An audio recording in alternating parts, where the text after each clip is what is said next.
என் சிலையின் தலையை உடைக்க காரணம் என் சிலைக்கும் உயிர் இருப்பதாய் அவர்கள் நினைக்கிறார்கள்.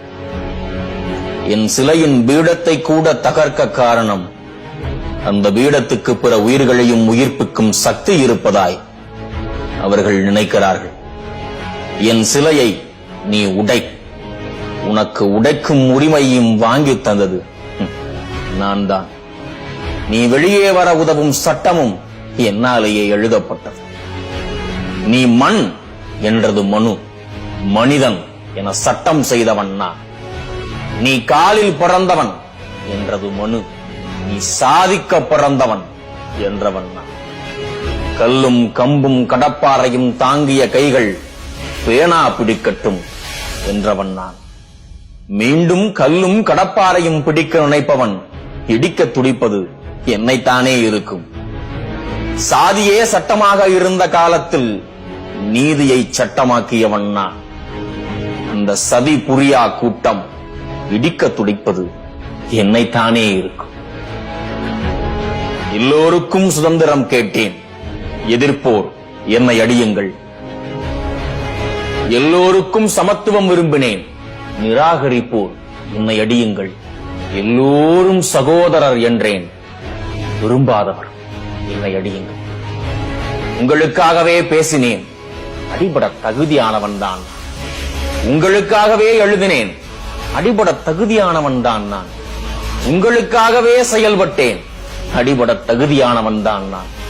நீங்கள் அடிபடாமல் காப்பாற்றிய நான் அடிபடத்தான் வேண்டும். இந்த அடி எனக்கு வலிக்கும் என்று மட்டும் நினைக்காதீர்கள். நான் மனுவை கேள்வி கட்டவன், நான் அவதாரங்களை கேள்வி கட்டவன், நான் கடவுளை கேள்வி கட்டவன், வேள்வி தீயை கேள்வி கட்டவன்.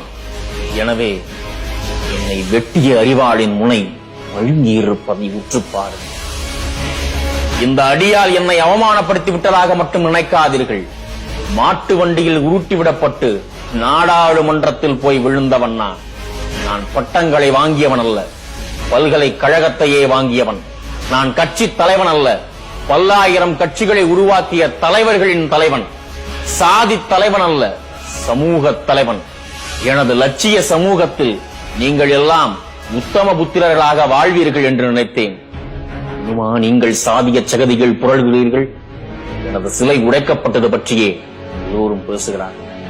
அது சில மணி நேரத்தில் முளைத்தது எதனால் என்று யோசியுங்கள். தொட்டது ஆட்டின் தலை அல்ல, சிங்கத்தின் தலை என்பதால் சிலிர்த்து எழுந்தது. பிறப்புக்கும் எல்லா உயிருக்கும் என்ற வள்ளுவன் மண்ணில், வாடிய பயிரை கண்டபோதெல்லாம் வாடினேன் என்ற வள்ளலார் மண்ணில், சாதி பேதமற்ற திராவிடர்களே என அழைத்த அயோத்திதாசர் மண்ணில், பூர்வ குடிகளுக்காகவே போராடிய தந்தை பெரியார் மண்ணில் நீ சாதி பார்த்து கொள்கிறாய், நீ சாதி பார்த்து அடித்து உதைக்கிறாய், நீ சாதி பார்த்து சதியாட்டம் ஆடுகிறாய் என்றால் உனது ஊரில் சிலையாக நிற்பதற்கே அவமானமாக இருக்கிறது.